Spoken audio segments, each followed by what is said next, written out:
మీనా పూల ఆర్డర్ ఇవ్వడానికి వెళ్లి వచ్చేలోపు రోహిణి కార్పొరేషన్ వాళ్లకు కాల్ చేసి పూల కొట్టు గురించి కంప్లైంట్ చేసింది. ఇంతలో కామాక్షికి కాల్ చేసి ప్రభావతి శోభన చేసిన అవమానం గురించి చెప్పబోయి ఆగిపోవడంతో కామాక్షి రోహిణికి కాల్ చేసి జరిగింది తెలుసుకుంటుంది. ఆ వెంటనే ఇంటికి వచ్చేస్తుంది. అప్పుడే ప్రభావతి కోపంగా మాటల మధ్యలో కామాక్షితో ఆ పూలు నాశనం అయిపోవాలి, ఇదే నా శాపం అంటుంది. అప్పుడే కార్పొరేషన్ వాళ్ళు వస్తారు. రోహిణి పరుగున వచ్చి అత్తయ్య, మీనా పూల కొట్టును తీసేయడానికి కార్పొరేషన్ వాళ్ళు వచ్చారు అంటుంది. వెంటనే ప్రభావతి నవ్వుతూ చూసావా నా శపం క్షణాల్లో ఫలిస్తుంది అంటూ ప్రభావతి రోహిణి బయటకు పరుగు తీస్తారు. కామాక్షి గుండెలపై చెయ్యి వేసుకొని ఈ ప్రభావతి కి అంత శక్తే ఉంటే ఆ మనోజ్ గాడి జీవితం ఇలా ఎందుకు అవుతుంది అనుకుంటూ ఇక కార్పొరేషన్ వాళ్ళు పూల లాగేసి బండిని తీసేస్తుంటే పాపం కామాక్షి అడ్డుపడుతుంది. మాకు కంప్లైంట్ వచ్చింది అని అధికారులు చెప్పినప్పటి నుంచి వాళ్ళ కళ్ళల్లో కారం కొట్ట, వాళ్ళ జీవితం నాశనం కాను అంటూ శాపనార్థాలు పెడుతూనే వాళ్ళని ఆపడానికి ప్రయత్నిస్తుంది. కామాక్షి తిట్టే తిట్లన్నీ రోహిణి ప్రభావితులకే తగినట్టు ఫీల్ అవుతారు ఆ అత్తాకోడళ్ళు. చాటుగా పూల కొట్టు తీసేస్తున్నందుకు సంబరపడుతూ ఉంటారు.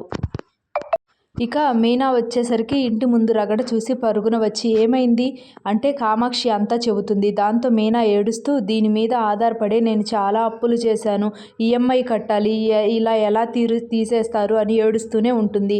ఆపమని ప్రాధేయపడుతుంది. అయినా వాళ్ళు వినరు. ఇక జనాలు పోగవుతారు. సత్యం కూడా వస్తాడు. సత్యం కూడా రిక్వెస్ట్ చేస్తాడు. కానీ ప్రభావతి రోహిణిలు హ్యాపీగా ఏమాత్రం ఆపే ప్రయత్నం చేయకపోవడంతో కామాక్షి మనసులో ఫిక్స్ అవుతుంది ఇది వీళ్ళ పనే అయి ఉంటుంది అని.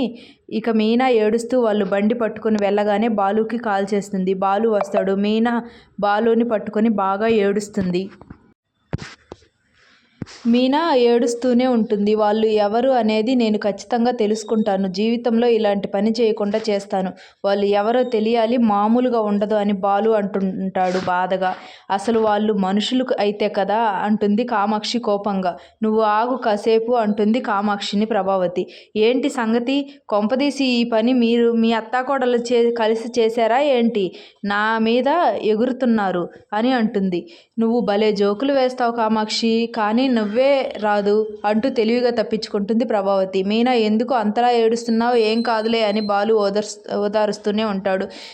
మీ కష్టం అంతా వృధా అయిపోయింది. నా కాళ్ళ మీద నేను నిలబడాలని అది పెట్టించారు, కానీ ఇలా జరుగుతుంది అని మీనా ఏడుస్తుంటే ప్రభావతి రోహిణిలు సంబరపడతారు. కామాక్షి అత్త అన్నట్లు ఎవరో దగ్గర వాళ్ళే ఇలా చేసి ఉంటారని బాలు ప్రభావతి వైపు అనుమానంగా చూస్తాడు. దాంతో కామాక్షి ఏంటి నీకు మీ అమ్మ మీద రోహిణి మీద అనుమానంగా వస్తుందా?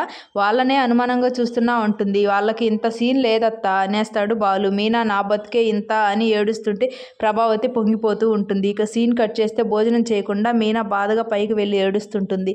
బాలు భోజనం తీసుకొని వెళ్తాడు. ఏడవద్దని ఓదారుస్తాడు. మరిన్ని వివరాలు తర్వాయి భాగంలో చూద్దాం. Please like, share, subscribe. Thank you.